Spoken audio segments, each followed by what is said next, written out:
Hey, what's good, y'all? I'm Exec Prolific, and recently I'm just hearing that on The Voice, they have a new host called, Boy George. He's a big '80s icon, a big '80s pop icon that is a replacement for Tom Jones. That was, axed from the show. It was a controversial issue where he was axed, Tom Jones. So now Boy George has replaced him.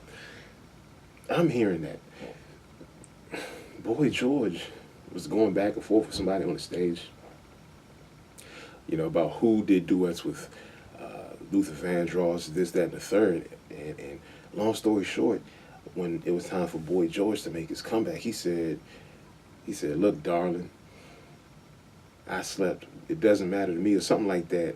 But basically, he said he slept with Prince. That's what Boy George said. Boy George said he slept with Prince. Once that happened, they say that the audience went wild, like, hysterical, like they couldn't believe it. They said Will.i.am kept giving him high fives, kept giving Boy George high fives.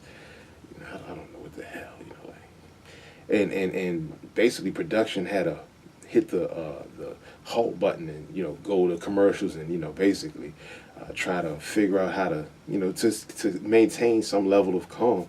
But my whole thing is that once they came back, now I guess they said something to Boy George because the producers walked to him and started talking to him.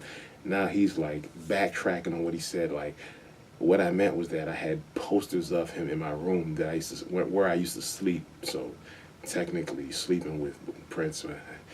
Look, man, Boy George he's already come out the closet as a gay man and said that he used to date one of his band members. I remember hearing this years ago. And this was in a VH1 Behind the Music.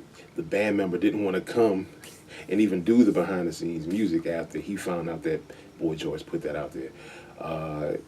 Prince, his style has always been ambiguous, and his sexuality has always been questioned over the years, ever since his inception to music, ever since he started doing music.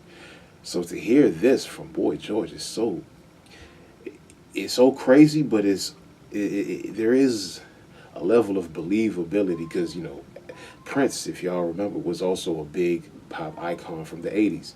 So I mean, running the same circles, similar styles in a sense. It's like it's something that isn't too far off if you out from imagination. But look, leave a comment in the box below. Tell me what y'all think. Tell me if you believe that it's true and that the only reason why he backtracked was to keep his job on on The Voice. Don't forget to subscribe to the channel also. Peace.